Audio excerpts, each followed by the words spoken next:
everybody. Welcome back to another episode of the Cantina Club and another episode of 10 Parsecs, our new format. So come right back after this and we'll tell you the three topics we'll discuss this week. Let's rock. Let's We do it. all know around here, solo always does shots first. Singing your no, raise your glass and sing your no. Sing it with me, your no. At the I feel like that was a Cantina whole Club. Yeah, it basically was. At least we have original music. Right? Okay, so this week, before we get into our topics, we're going to start out the way we normally do with an unboxing, and then we're going to move into our Cloud City or Rancor Pit recommendation segment. So starting out with the unboxing, I forgot, Greedo, do you actually have an unboxing this week or no? I do not. Okay.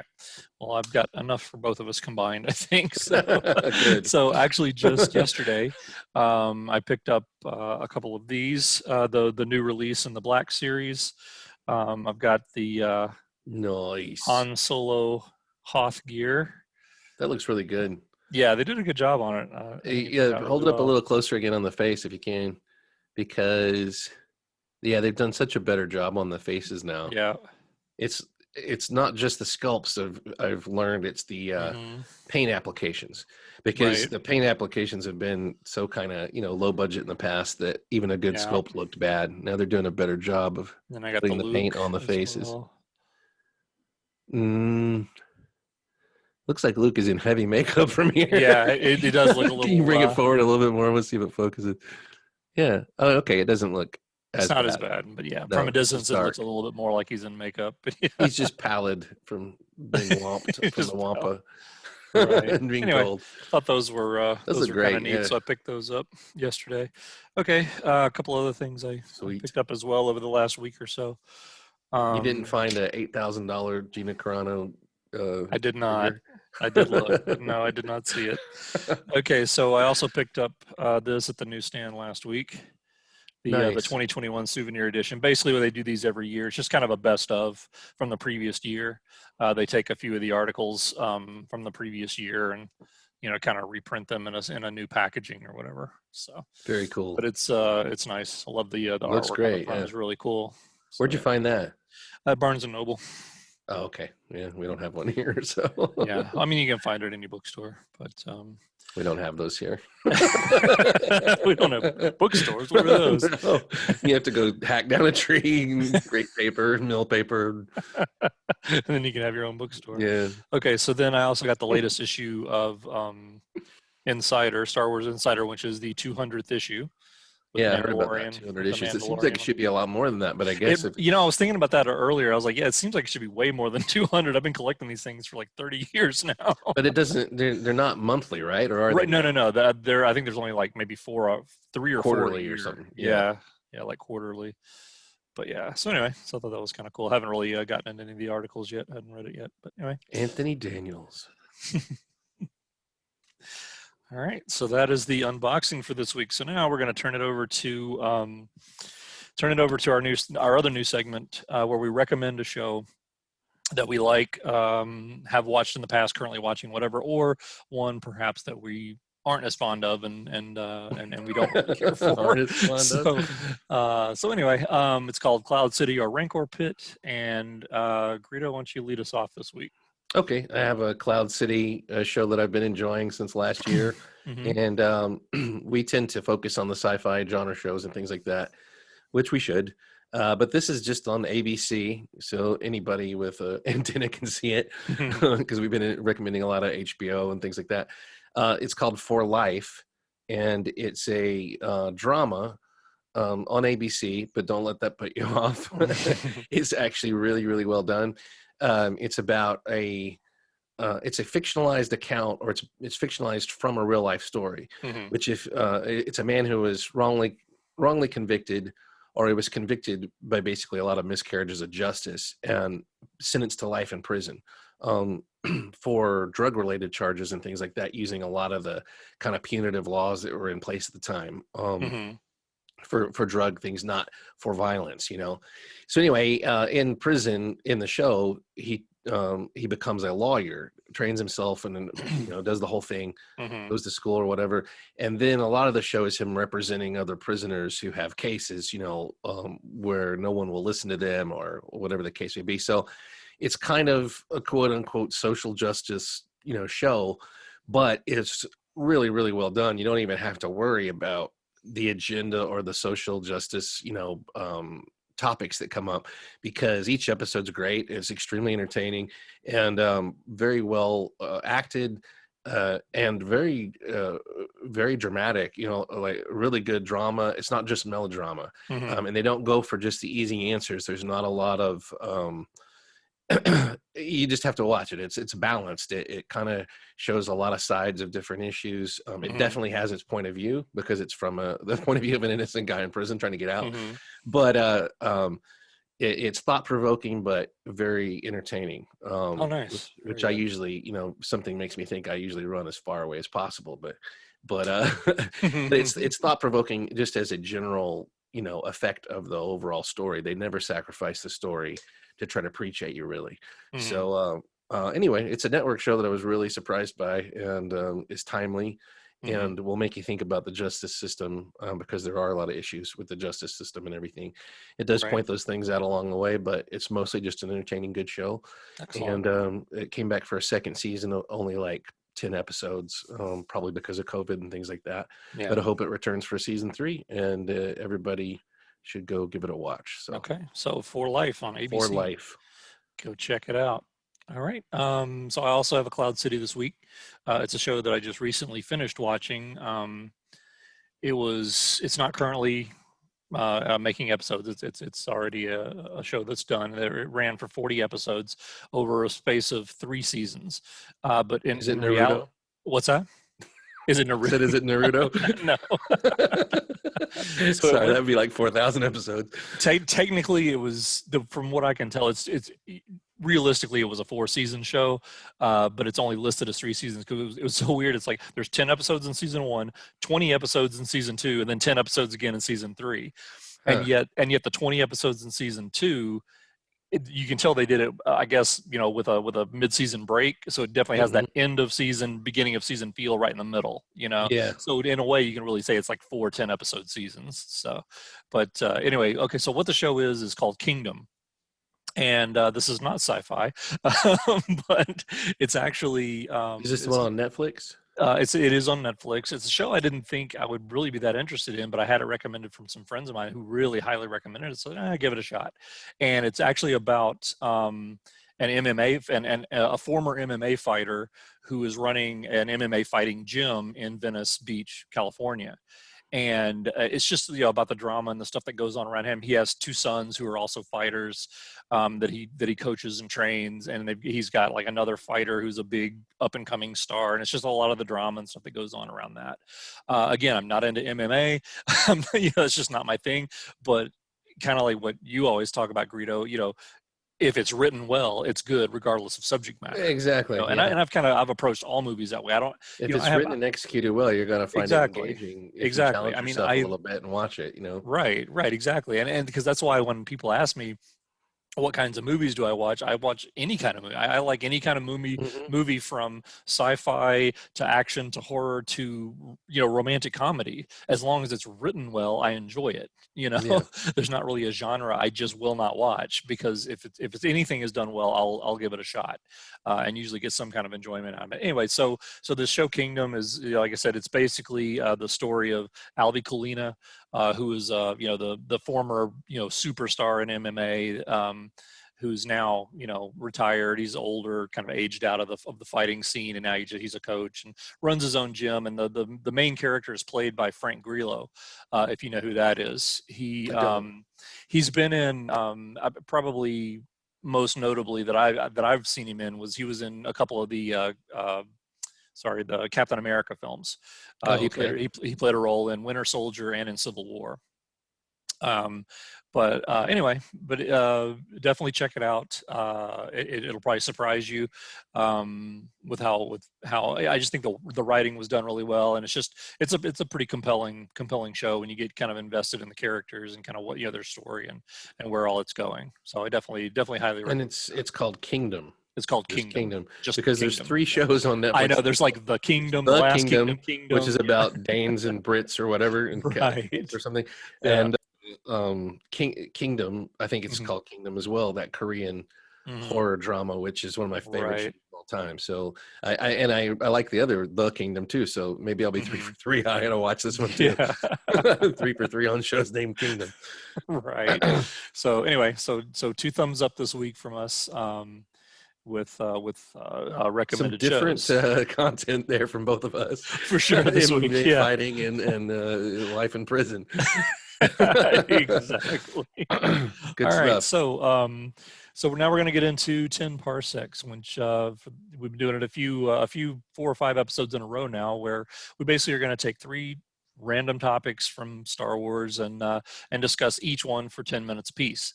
When the timer runs out, we stop talking about it. We move on to the next one, or at least we try to. Okay. So this week's 3 topics are going to be, one of them is going to be, okay, things that the original trilogy, prequel trilogy, and sequel trilogy did right. Just a positive spin on them. We're not going to be talking about what they didn't do right, but just different things that we think they really got right. I'm going to try not to slide into what they did wrong. I know. It's so hard to That's talk gonna about be one tough. without the other. And then, okay, also, so the evolution of special effects throughout Star Wars history. How has that affected our enjoyment of the films? And then the third topic, how has the expanded universe, comics, novels, sideshows, animated series, things like that, how has that affected our love of Star Wars, and where do we feel like its rightful place is within the Star Wars lore? Okay, so let me get my timer going here, and we will jump into our first topic.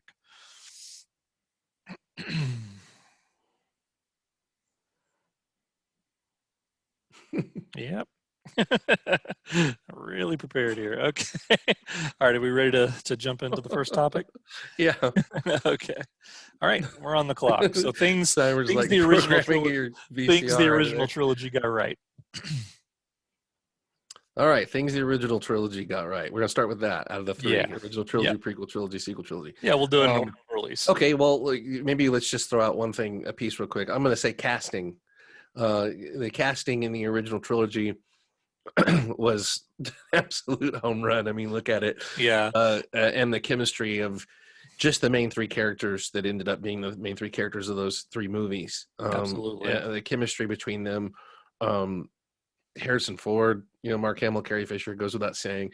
And then kind of all of the, just by necessity, they were filming in England and in America, but most of the filming with actors happened in England, so they had to just kind of look for people to fit Chewbacca, to fit Darth Vader, to physically fit the costumes and everything. Right. And there's really Alec Guinness, a coup for playing. Where would that movie have been? It would have really just been more of a popcorn flick without him there to ground it and to. He gave us some gravitas for sure. Yeah, his acting to make you feel like there's something more going on here than there actually is. Right. And so everything from the incidental kind of casting, where I think they contacted Dave Prowse and said they're looking for 2 really tall guys. Do you want to be the bad guy or the good one? And he said, "Oh, I'll be the bad guy." Yeah. Yeah, and that's pretty much how he was otherwise cast. he'd have been Chewbacca. Yeah. And Peter Mayhew just walked in and he was 7'2" or whatever, and they said, "Perfect, you got the part." Yeah, exactly. And they've shown over and over again that you cannot put just anybody in a Chewbacca costume. You really and can't. be convincing as the character Chewbacca as singular. So anyway, the casting, there's all these stories that they took the production almost as a joke at first, because nobody understood it and everything in Britain. But even down to all the side characters that have become iconic, Peter Cushing, all the people with a few lines here and there, the Imperials, the way they're all British and the way they're all so perfect. The casting's just insane. I mean, because how do you film a movie like that with that kind of dialogue and everything?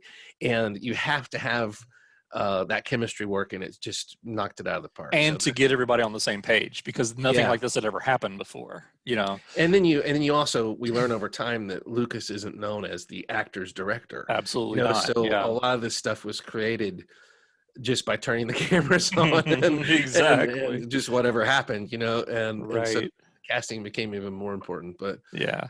I'm going to start with that. Okay, so mine is the music, John Williams. Yeah. That completely changed how that series could. I mean, if you think about it, if they'd have gone on with a traditional '70s soundtrack, you know, Yeah. and how bad that could have been. I mean, it would have been an absolute disaster, and Star Wars would no longer exist. Right. You know, if all we had was the the disco guitars, you know, Yeah. Superfly theme plays when Greedo comes in exactly. the cantina. This heavy bass and some horns in the background. I could see someone using the theremin, like for the aliens in the cantina. Right. Really Exactly. Yeah. Electric guitar. Somebody And ought I, to reanimate and I know that, That would be hilarious. John Williams, of course, is all through everything Star Wars, but for that original trilogy, it just absolutely is one of the top number one or two things. It's probably right up there, like I said, with yours, with casting, with the chemistry with those actors and that music. It just took it to a whole nother level that it couldn't have achieved without it, I think. That So, music's eternal too. It's as good right now if you go put the vinyl absolutely. on, or And I the still sit listen around to and I it. just put it on in the background and listen to it. And there are moments in that music that still 40 plus years later still bring me to tears sometimes, Yeah, that yeah, just they give give you me, and it chills. just give me goosebumps, and I've Yeah, been listening to this almost nonstop. It's like the soundtrack of my life, it basically is. And it still gets you that much. So, okay. So let's move on I to, will. One little note I yeah. will say: Oh, it sure. spoiled me too for soundtracks going forward, because Oh, so many absolutely. films and shows and things try to use an orchestral soundtrack, but you can totally tell the difference when there's 8 people playing and when it's the London With the London Symphony Orchestra, because we grew exactly. up listening to the symphony orchestra, and then when you Hmm. hear kind of 10 guys rattling around with instruments, they're trying, You but can, you yeah, don't have the budget but to you can tell spend the on difference. the Yeah. movie. How in the world they got that done on the budget they did, and how they made that happen, and how Williams wrote that whole thing. Hmm. He's just a genius. There's no way around it. Right. Anyway, yeah. So So moving on. for me, for prequel trilogy, I'm going to start with, and this is kind of nebulous, but I've always kind of felt this way. To me, one of the things they got right, at least this is just a personal choice, but was the universe expansion, because everything was, if this makes any sense, everything was much more widescreen at this point. You got to see so much more going on in the Mm-hmm. universe. By that time period, they were able, they had the CGI to really make things look huge. You could see Coruscant. We got to see Coruscant for the first time. And just the expansion of how big the universe really was, to me, is one of the things I still take away from the prequel trilogy to this day. And I remember at the time I appreciated it immediately out of the box. Again, nothing against the original trilogy; they just didn't have the technology to really show that. Whereas by the late '90s, early 2000s, they did have that technology, and I still love it for that very reason to this day. So, what about you? Yeah. Well, I was going to say the same thing. The world building. Okay. Without question, the world building Hmm. expanded. I think that's one of the things that still captures fans for the prequels to this day, because it is like night and day when you look at a lot of other films, Star Wars films and stuff. They do go to a lot of different locations. I think Lucas did that, obviously he did that on purpose, and it's a little more challenging and gives you the idea that, yeah, this is a vast galaxy, not just the backwater, Tatooine, Right. or Exactly. Yavin Base, or Hoth, Dagobah. We saw a lot of isolated places. You're right. Yeah, and with Yeah. just Great point. glimpses, and it definitely shows you there's a massive galaxy there. And I will say, my favorite thing that the prequel trilogies got right was Palpatine, and Hmm. because we even discussed this in another topic where we talked about the mystery versus the backstory and which is better. Obviously it depends on how it turns out. Hindsight's Sure. Of 2020. course. But you have in the prequel trilogy, an expansion upon Vader, which is questionable. If you had asked me back when the movies came out, I would have said, "Oh no, I wish they had never done that." At the time, Mhm. it's gotten better over time. It's been more, you sit with it. You have Clone Wars and things that shed more light on the character of Anakin. But at the time, Right. I didn't think it was a good trade-off. But Palpatine, I always thought was a good trade-off, because we saw him for one movie in the original trilogy. He was really just kind of a cartoonish villain in a way. You know, Mhm. he did a good job, but he just had to come in and just be super evil. You know, just be more Right. evil than Darth Vader in whatever Yeah, way you yeah. possibly can. Exactly. And so, and you know, he seemed kind of almost dumb in the. Mhm. I mean, he had a master plan, but then he blew it because he just was so arrogant. But in the prequel trilogy, you get to see where he came from and his patience and his incredible Right. intelligence and his cunning. And yes, his arrogance shows through more and more as the things go on. But in Mhm. the first movie, you really believe he's a good guy. I mean, Yeah. he acts like a good guy. He comes across that way. He seems Mhm. even compassionate. And the only reason we know he wasn't is because we know how his story ends. And That's because basically it. and because Yeah. they told it over the prequel. But yeah, when we Yeah. watched it, we knew this guy was going to be the bad guy. But Right. and it was perfect how Ian McDermott, you know, aged into the role. Mhm. The time difference between, so they could just put him right in there, Right. and the job he did, and the fact Phenomenal. that until Revenge of the Sith, they were pretty restrained with the character, and just gave you hints. And you know, he didn't, as Darth Sidious, he could twirl his mustache a little bit, but he Mhm. didn't come out and become the overpowering, you know, super duper evil character he was in Jedi until the very end, Mhm. which made him 100 times more interesting to me. And so anyway, that's something that I'll always think Yeah. the prequel trilogy got right, and that I will watch it for just for that alone. Okay, well, we have 1 minute left for the sequel trilogy. Got Sounds or about something right. right. Yeah, it's about right. I think we spaced it well. Greedo, go. Take 30 seconds to think of Do you something. have something? Yeah. I really don't. What it got right, what the sequel trilogy got right. Yeah, You I'll tell know, you there what was it got. 3 of them. I got one. I got That one. is, Yeah, they got that. that Just they makes got a the number trilogy right. traditionally. No, what they got it right in my book was Force Awakens. Yes. Okay. We can agree on that. Yeah. We can agree on that. Even though Even though it's there's still flaws, basically a but I remake swore I wouldn't of go A in New Hope, there. but I will say the practical effects and the Star Wars feel was a welcome return, which thank is you. That's actually really good. The practical effects is into a very Solo good and thing. into other things they've done. The practical They've effects stuck with was that. a must after Mhm. the I know that's backlash from the prequel trilogy because that it got so hammered for its constant overuse of CGI, which I totally agree with. Yeah, But they needed a change yeah, there. And it wasn't, yeah, it was straying from, there's the difference between nostalgia and recognizing the universe that you're set in. You don't want to totally right, revolutionize the whole universe. So bringing it back to that was something they got right. right. Agreed. And there's Okay. more, but we're just being Yeah, cynical. we're just gonna and there's more that they got right, but we're just gonna leave it at that. Yeah. Okay. You can't All just right. dismiss the work of all those artists and filmmakers, you know, by saying they didn't get Oh, of anything course right. not. That's ridiculous. You No, know? absolutely not. All right. So next topic is the evolution of special effects throughout Star Wars history. So let me get my timer going here. All right.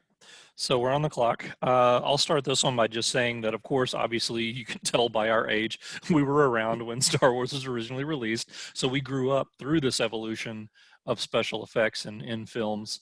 And We're around before. yes, we were there. We predate it. We That were was not that embryos was watching yeah. the We first were film. basically 9, just turning 10 when Star Wars came out. We basically both turned 10 that summer, so of '77. So anyway, the effects, obviously we've seen them change, and its day it was still groundbreaking and unbelievable. No one had seen anything like that. In 1977, you walked out of that theater, and I still remember to this day going home that night and having dreams all night long of literally TIE fighters and X-wings chasing each other Right. because it was just so mind-blowing. It I'd was. never seen anything like that in my life.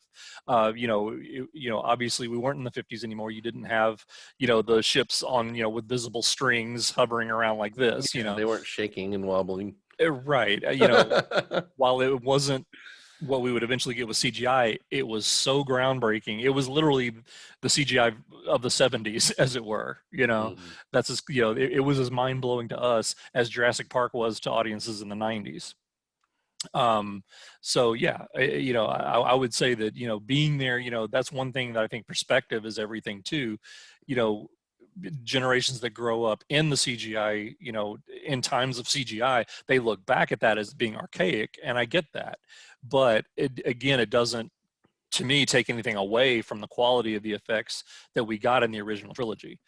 that stuff was phenomenal. And if you were there and with the available technology, they went so far beyond what anybody could have probably done, and succeeded so amazingly with that original trilogy with those effects. What do you think, Greedo? Yeah, they took something.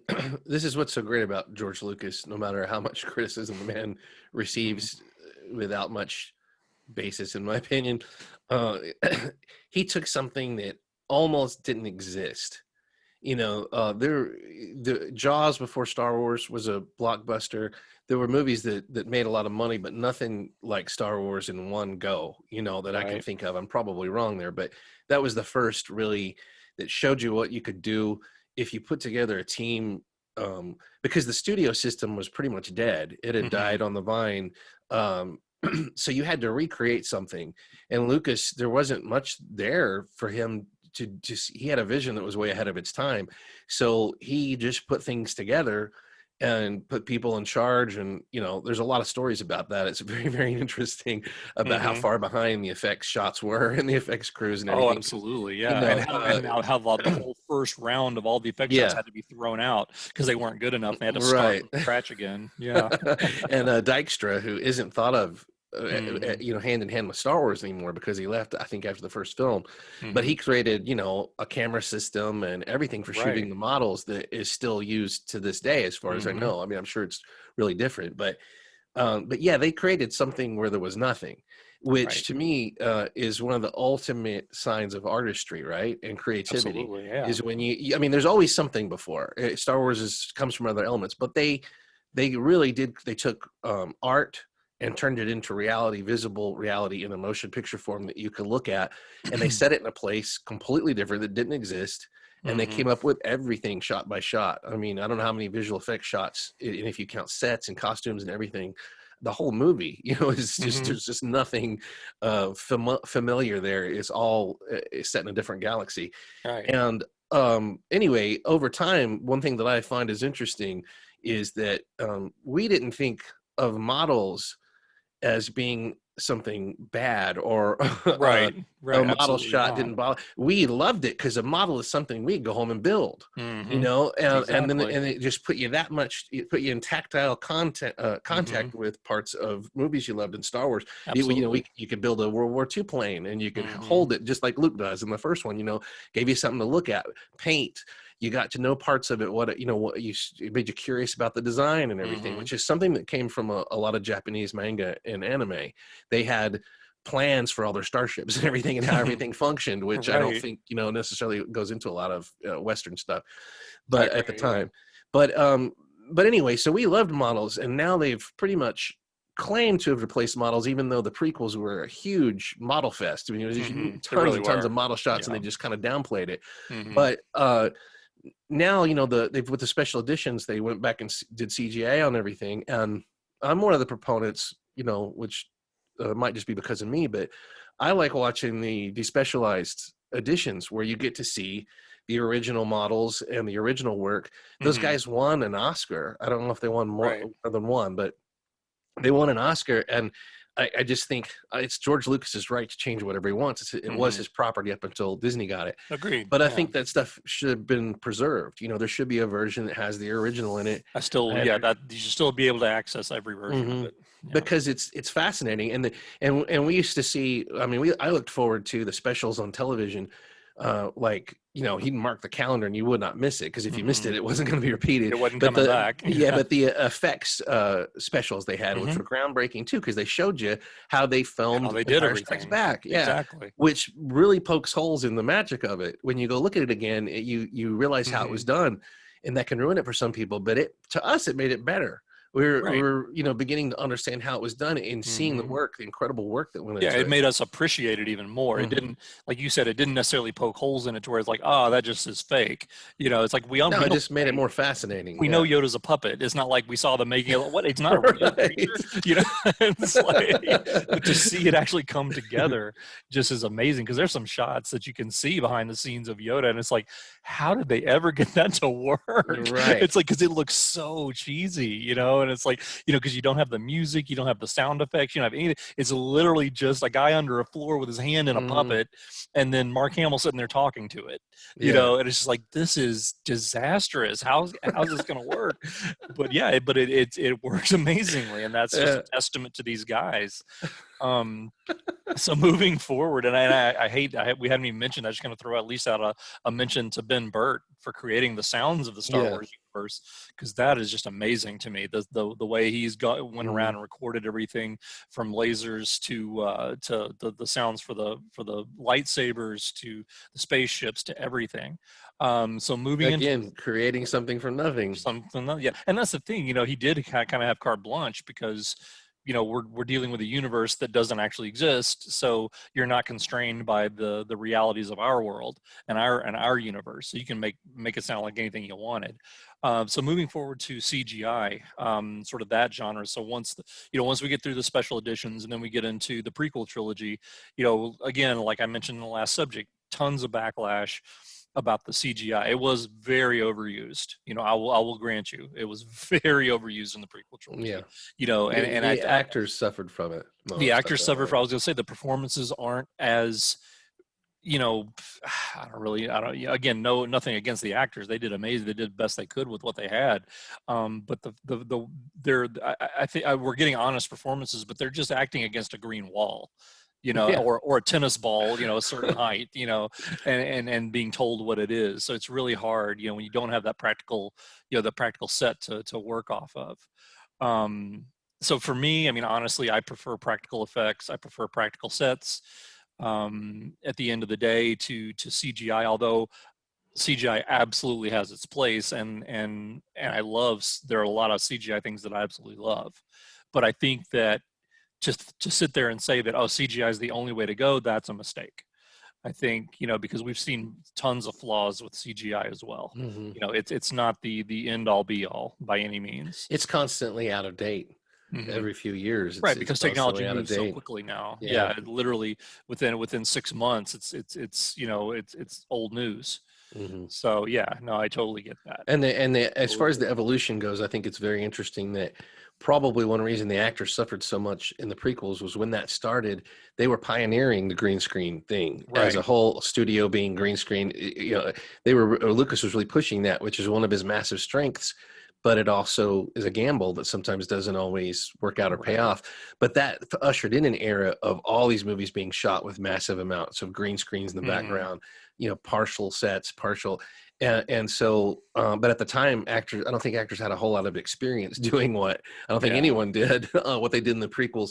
But that has morphed and evolved through all these use of practical things and trying to make it more user-friendly or whatever you want to call it, to the point where what they're doing on The Mandalorian now, and probably on future Star Wars shows, where they're really incorporating visuals and and practical and CGI seamlessly into a real more tactile experience and everything. So. Yeah, I'll finish it up by saying that I agree with that. I think that we've now entered the next big evolution in effects with the type of set that The Mandalorian uses, with that 360-degree view of everything, because that really does seem like that's kind of the way things are going from here on. I think that's the next evolution, big evolution in special effects.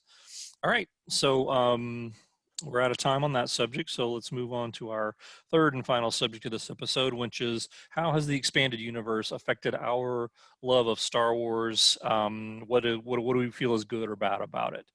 So let me get the timer going. And before you start it, oh, you started. Oh, sorry.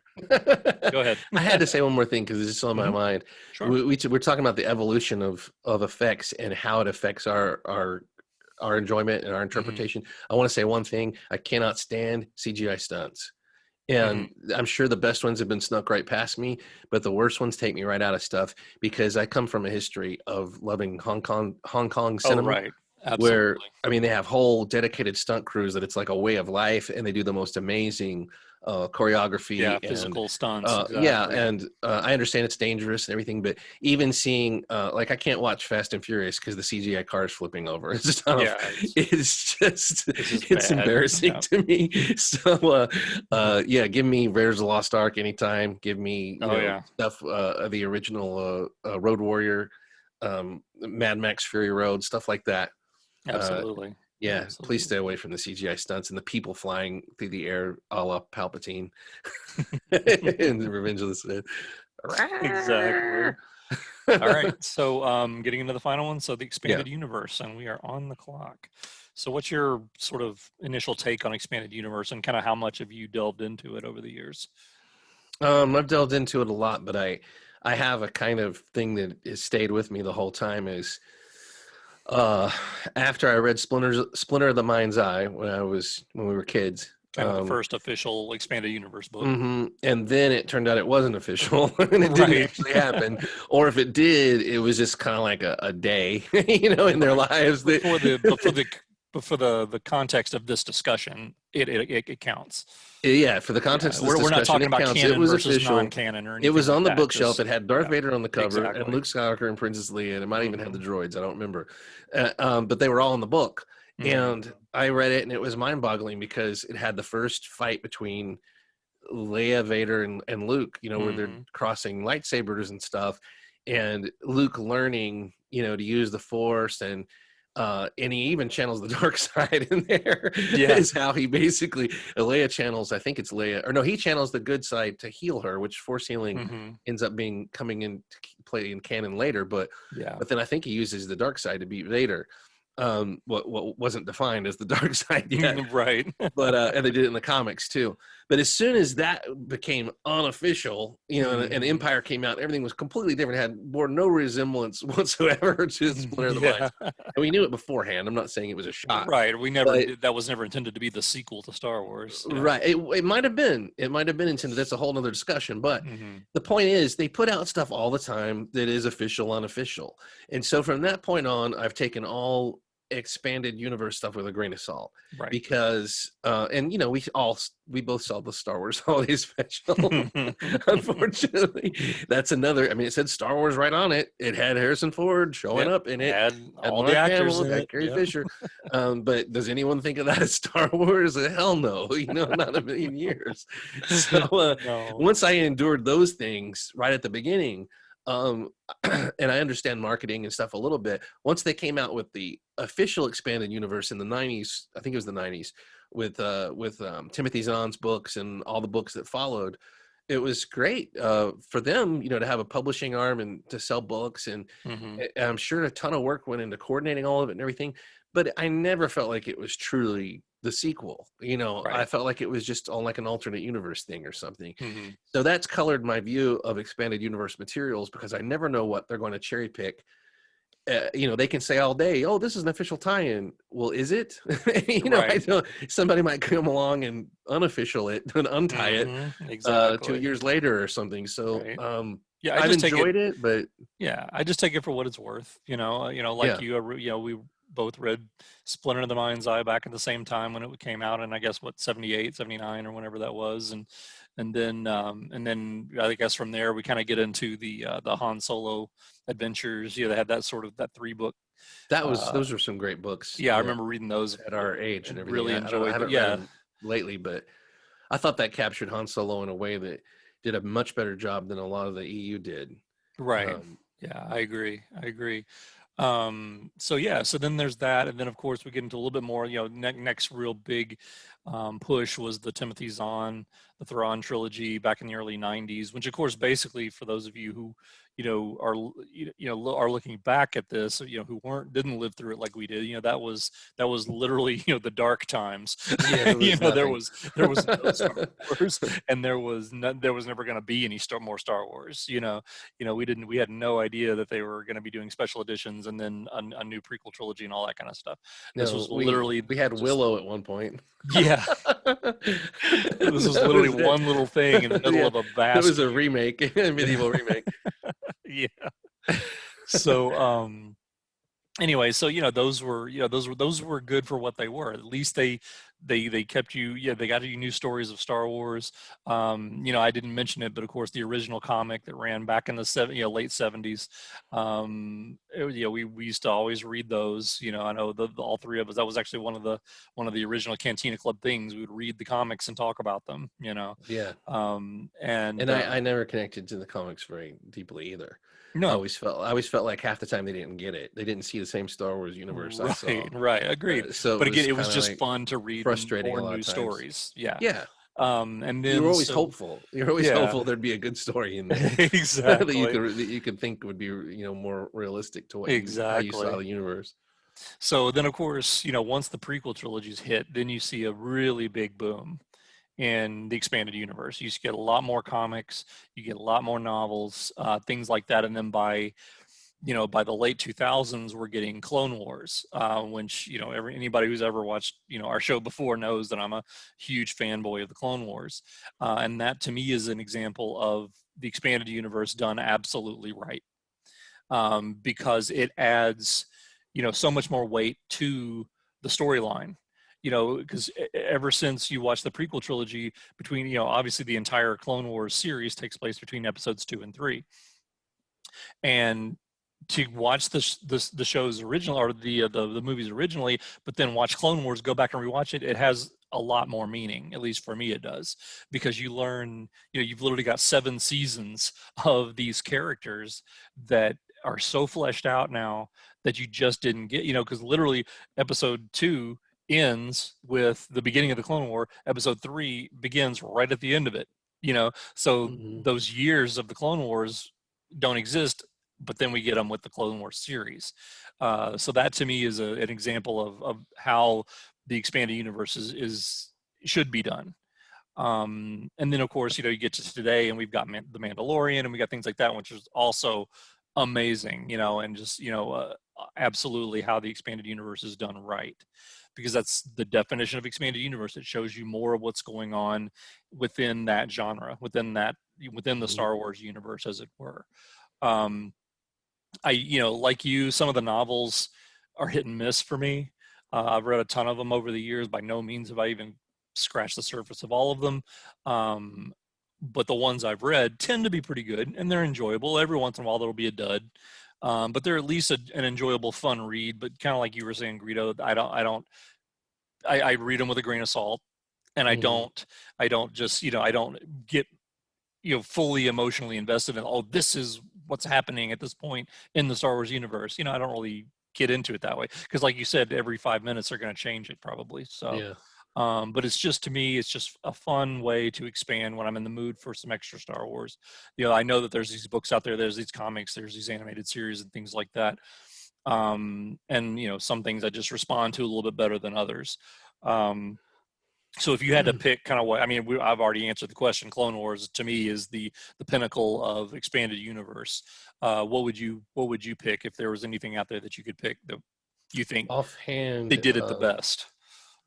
offhand, definitely. I mean, Clone Wars definitely. If you call that expanded universe, and again, it shows you the kind of person that George Lucas is. That he made the prequels, went through the just unbearable hype of people expecting them to be, Hmm. Citizen Kane meets Star Wars or Yeah, whatever, exactly.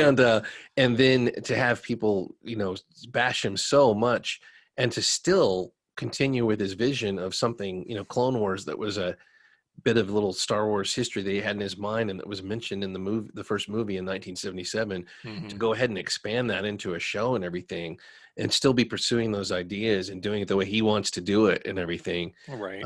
Really shows you a lot about the guy, I think, and the strength of his ideas and his vision and stuff like that, and his character. Hmm. That So yeah, but quality wise, the Clone Wars is just amazing. It took me a long time to dial into it because of the CGI cartoony aspect of it, Hmm. but it's content, and you get used to it, and the content is actually, the visuals get really good. I'm Yeah, highly praise absolutely. that, but at first it put me off. But Hmm. um, just like anything, I can get past the format or the genre or whatever if it's done well, and if I Hmm. if I give it a chance and figure it out, and figure out where it's done well.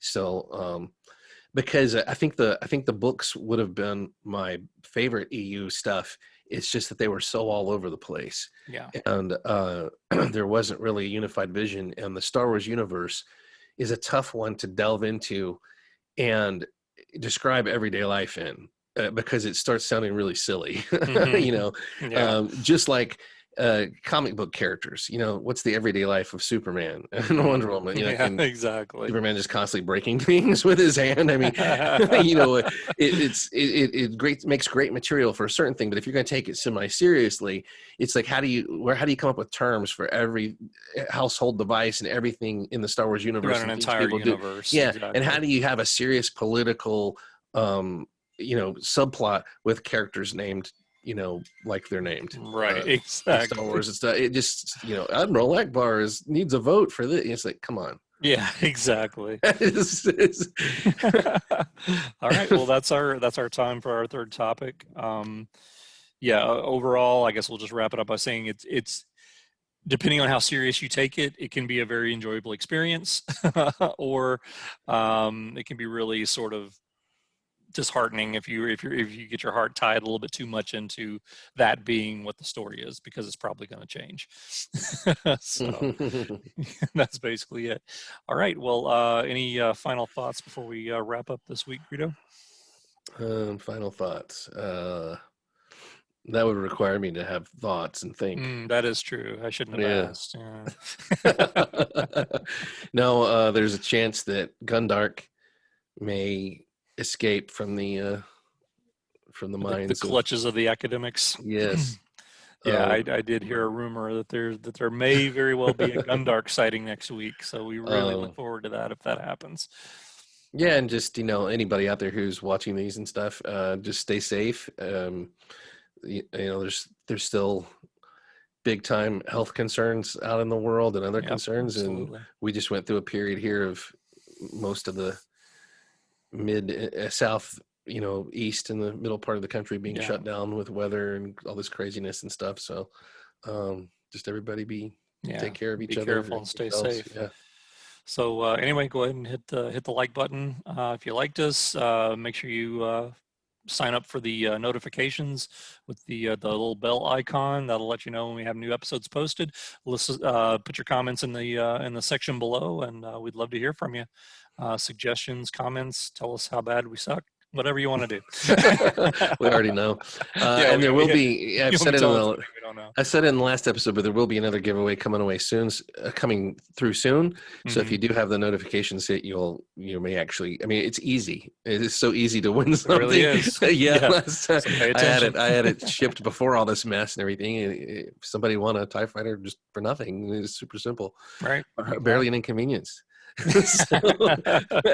We keep copying his line. Yeah, your odds here of winning something are great. You don't even need 3PO to calculate them. That's they're right. Very great. So Exactly. participate and win. All right, everybody. Thanks for I want watching. to give you stuff. We'll see you next week. Peace. Later. Bye. We all know round here, Solo always does shots first. Singing your no, raise your glass, and sing your no. Sing it with me, your no. At the Cantina Club.